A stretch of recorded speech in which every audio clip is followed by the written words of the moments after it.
freedom isn't the result of wealth. It's the foundation.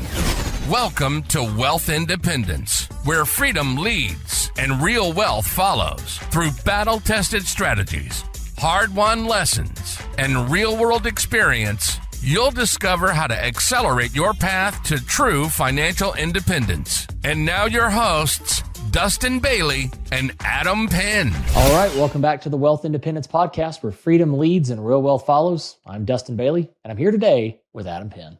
Adam, how are you? I'm $1 million more in debt today. That is something to be celebrated, isn't it? It depends on who you are and the type of debt, but I think in this case, yeah. Absolutely. I think that the type of debt you're talking about here would be the Robert Kiyosaki good debt, right? Yep, 100%. Well, that's an excellent. I bought a trip to the Bahamas.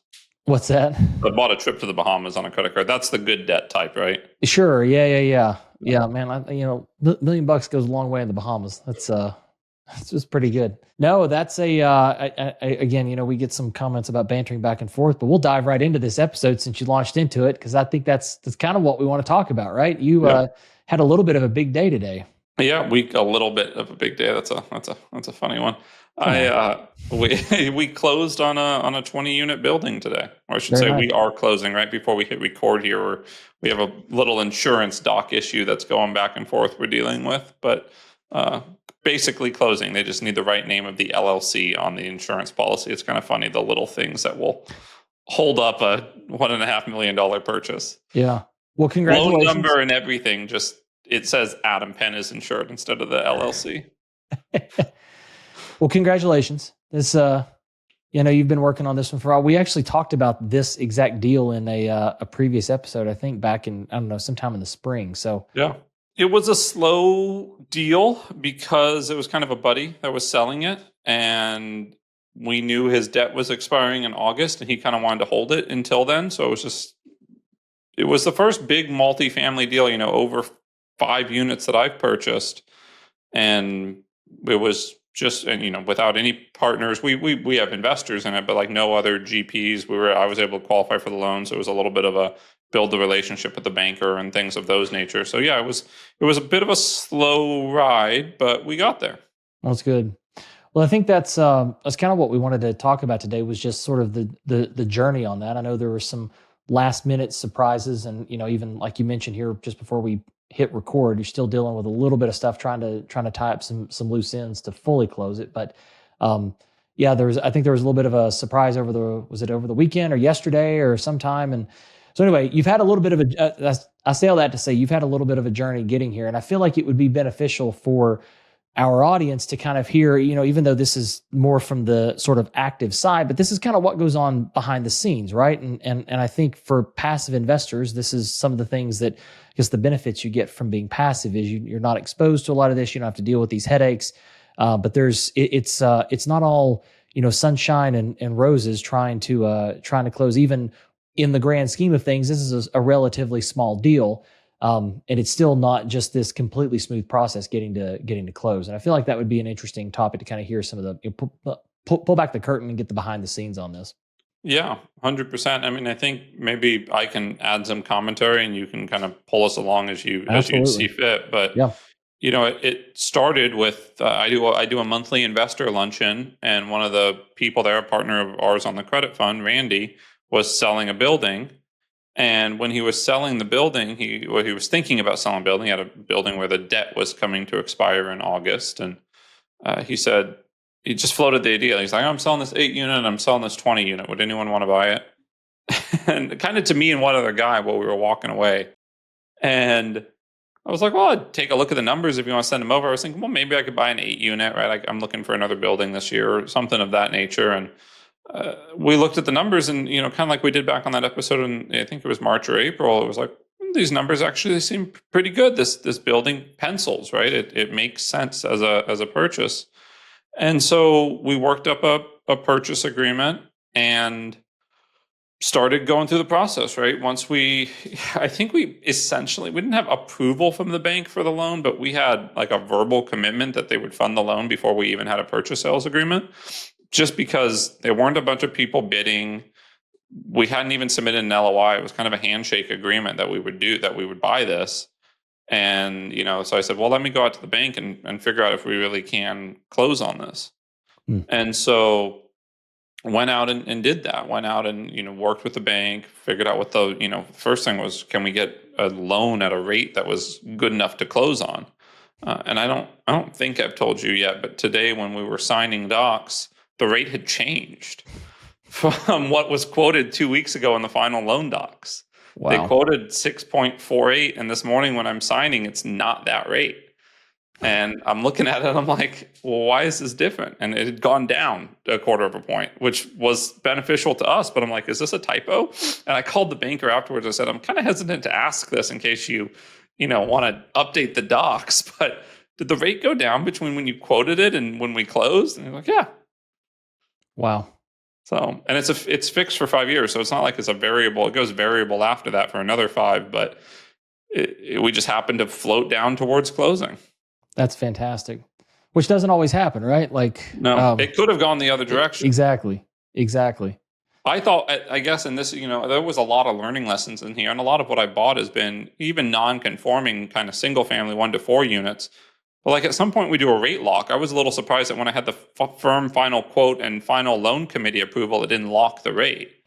I don't know if it was just a courtesy that they floated it down, or if it could have floated up. And so those are some questions and things we'll learn for the next deals. But definitely working with the bank on this one has been interesting. It's been way different than with other lenders in the past. I don't know if it's just a particular banker that we worked with, but it's been fairly casual. But then there were some things that changed, right? Like about 3 weeks ago, the LTV was different than I had been modeling the whole time. And he's like, well, we never modeled it like that. I'm like, well, that's what we had originally discussed when I showed you my models. And so that changed the liquidity that we needed into the deal. Yeah.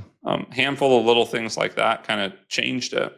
No, and I think that kind of underscores the difference in just, the state, like the stages or the sizes of real estate. Like you mentioned, conforming, non-conforming, that's different. You've got DSCR loans, which you kind of underwrite slightly differently. And then you go up, the bigger stuff we look at, we're talking about Freddie or Fannie debt, and that's a completely different model. Right now, we're not really working with bankers so much on that as it is usually a broker that's working with one of the GSEs and helping to get that. And that follows a different model and requires different type of underwriting. So obviously the debt's a huge portion of any real estate deal. And I think it's an interesting little space where this deal fell into, where you got a good relationship or was able to build that relationship with a local banker. But that also underscores that every bank or whoever you're going to be working with on whatever it is can be slightly different, right? And so if you can work with people and like work with them over and over, then you start to learn it. But at the same time, if you have to go to another institution, they might be easier to work with. They might be harder to work with, might require different documentation, look at things differently. So that's always we talk a bunch about the importance of debt in real estate because it's one of the reasons it makes real estate so attractive. But at the same time, it's there's a lot of attention, and I think you've spent a whole lot of time on this deal focusing on the debt piece.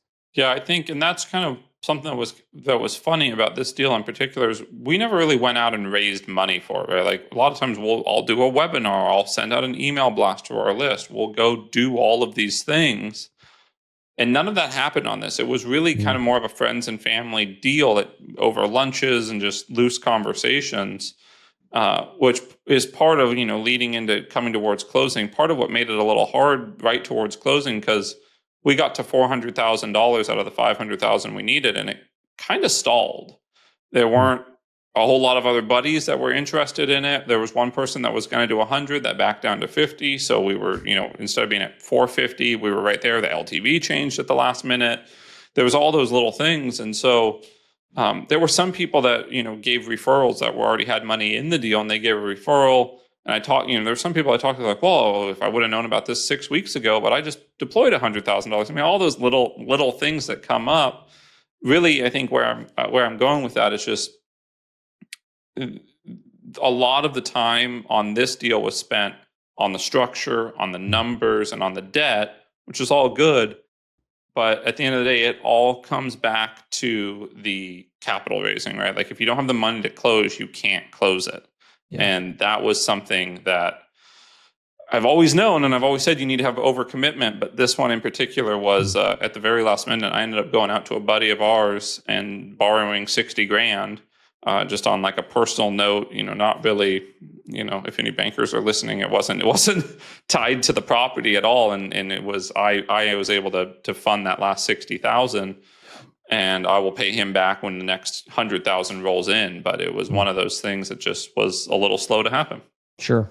And now we're closed, and we're still looking for that additional $100,000. It'll fund in the next 5 days. Which is another interesting thing that I didn't know and kind of learned, I guess, later on, was that when you talk about the amount of a capital raise and typically, what's needed, there can be a difference between, if you're a passive investor and you hear the sponsor, they've got the number that's trying to be raised, right? Let's say it's $500,000 in this instance, but you might not actually need $500,000 in the bank to close, right? Because there's different, some of that could be for the repair budget and some of that. And so there's certain things where you don't necessarily always have to have that total amount, and can continue actually raising money after the deal has closed just to finish out and have enough to actually execute on the business plan. And I think that's what's happened here, right? Yeah. I mean, there's reserves that we'd like to have. Sure. There's some rehabs, and then I'm taking a $10,000 fee for putting the deal together.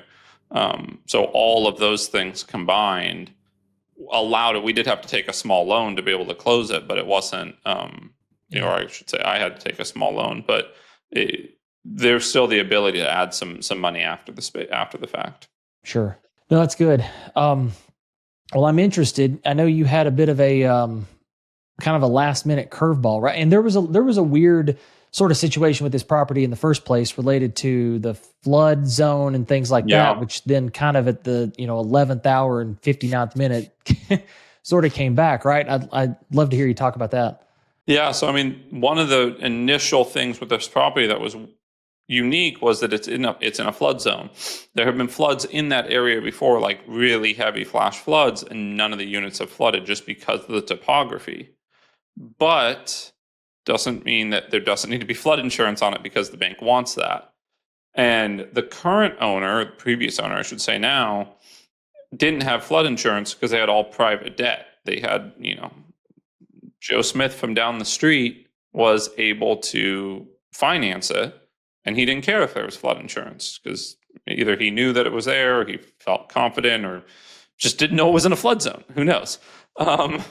So all of those things made it so they didn't have to have a flood policy. And when we went out and we quoted insurance, we were quoting for, hey, I reached out to the broker. This is in a flood zone. Are you able to quote this? And they said, yeah, it's going to be so much, right? I think it was like $8,500. And then a week and a half ago, they said, we got a final approval from the underwriting on the insurance team. It came out to $9,500. Okay, it's $1,000 more. I don't love when bills go up, but we knew the insurance on this building was going to be somewhat expensive. And then yesterday, the day before closing, I was working with the lender, and he was needing some docs. And so I sent, the requirements list over to which I had done before, I'm pretty sure, but I sent it over to the insurance broker and said, hey, can you just make sure everything's filled out like this? And he calls me and he says, well, this says it requires a flood policy. And I'm like, yeah, that's where we started this whole discussion. He's like, well, I didn't quote you a flood policy. And so we added a flood policy, and it was $4,900. So that was more than 50% of that, plus the other $1,000 over, or $6,000 over on an $8,500 initial budget.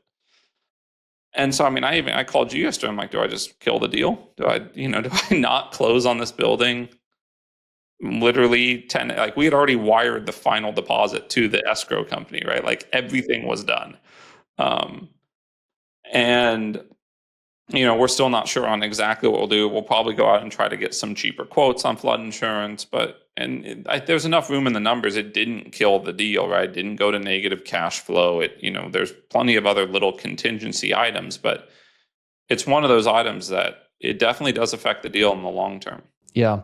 And that's what I was going to say. I think that was my question to you when you called me about this yesterday was, the actual impacts. And I think you put it well. You're like, well, it doesn't kill the deal, but it's also not immaterial.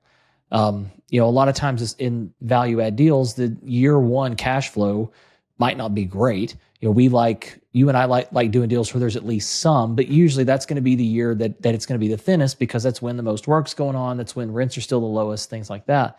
And I think this is the $4,900 doesn't sound like all that much, right? But this is a smaller property, and on a thin amount of year one cash flow, it was kind of material to the deal. And I think you said it pushed the year one cash flows down to like by 2% or something like that. 1%, like 1.2 or something, like right around Yeah. 1. It was, we started at 3.8 and it pushed it down to like 2.5, 2.6. Yeah. So, sorry, go ahead. Yeah, no, I just, it was an interesting decision. And of course, again, the thing happening here at about as late as possible in the deal, and something that could, have a material impact on investor returns. And this had been, you had talked to investors, you had raised money on a different set of assumptions, and this seemed like it was going to change those. And that's the reality for anyone that sits in our shoes doing these deals. This is always likely to happen.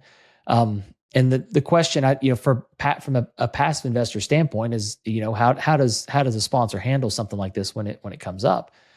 And I think it's not the best scenario, but I do think you've handled it well. And if you want to speak to that, yeah. And so I think at the end of the day, it's going to be, there's plenty of other contingency items in it, but then second to that, we'll try to get the insurance lowered over the first year. And then, I was taking about an $11,000 fee for closing it, and I'm going to reduce that by some amount, maybe the full amount of the insurance difference, not from the $8,500, but probably, the flood policy. I'll just cover that the first year, just so that we don't impact investor cash flow in the first year.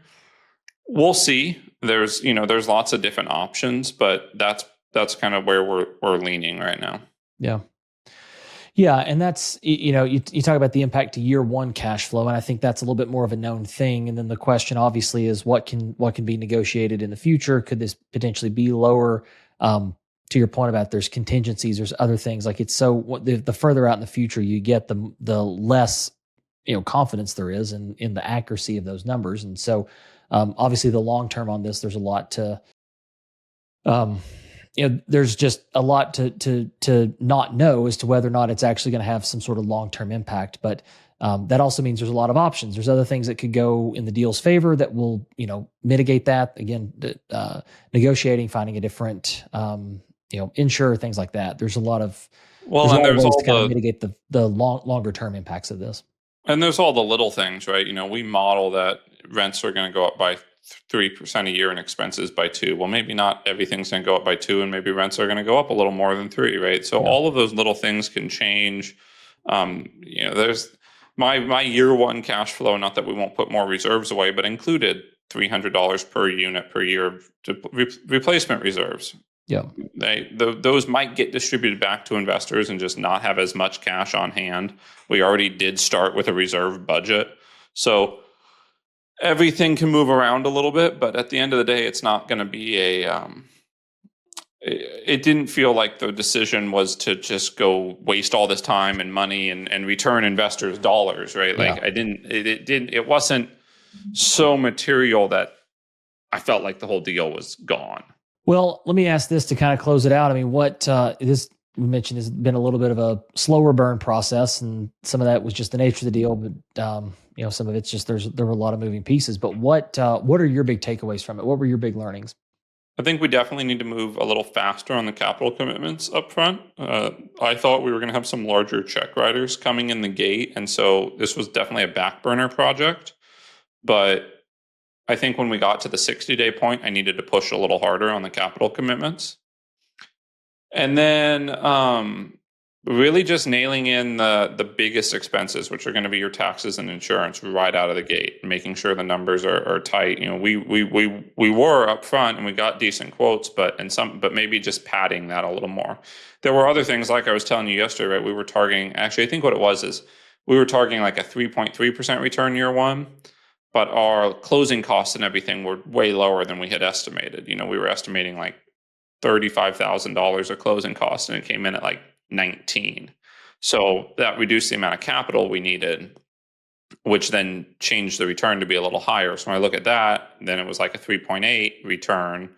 And then you add the insurance on, and we got down to like a 2.5. So it really is less than a 1% difference on the return, but it affects NOI, which will affect sales price and refinance and all of that down the line. So there's a lot of pieces to it that we need to just make sure are covered there. But I think maybe padding those numbers a little more would be beneficial.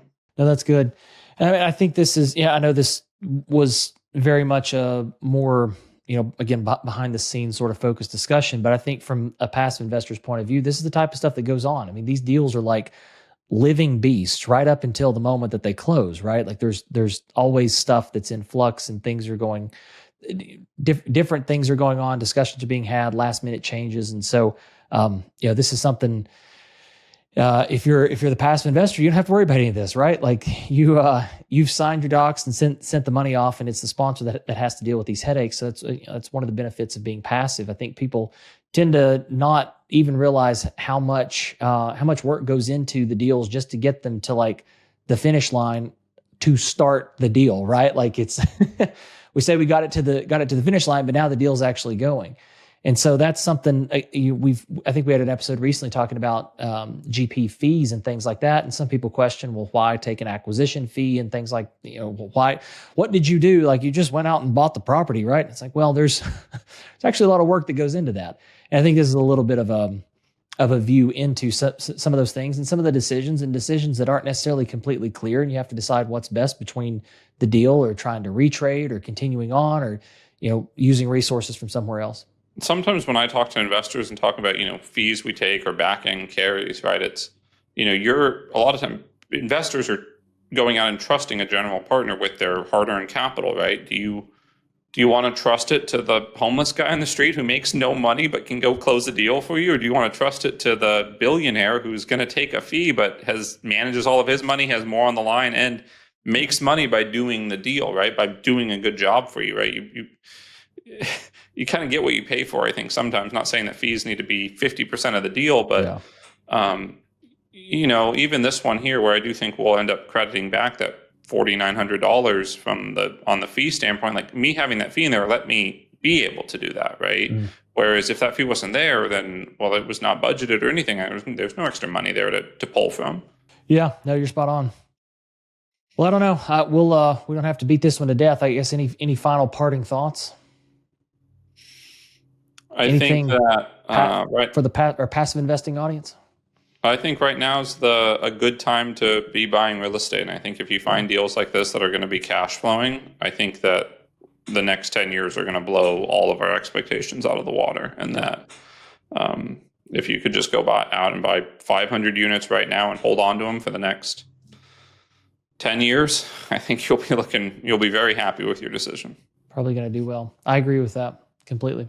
Well, thank you for sharing a little bit about the journey on this. I think this was good. Congratulations again on getting this one done. Thanks. Exciting. And everybody, we appreciate you listening in. And if you got any questions or feedback or comments or thoughts, always we would love to hear that. We've got the contact form on the website, wealthindependencepod.com. And of course, if you enjoy this, go into whatever podcast platform you're on, Apple, Spotify, YouTube, whatever. Give us a thumbs up. Give us a 5-star review. Let the computers know that you're enjoying what you hear here. But with that, we'll get on out of here. Adam, thanks again. Guess we'll chat on the next one. We'll see everybody on the next episode. But just remember, where freedom leads, real wealth follows. Thanks, y'all. Thanks for joining us on Wealth Independence. This show is for informational purposes only and is not financial, investment, legal, or tax advice and does not constitute an offer to buy or sell securities. All investments carry risk, and investors should always conduct thorough due diligence and consult with qualified professionals before investing. Until next time, remember, freedom leads and real wealth follows.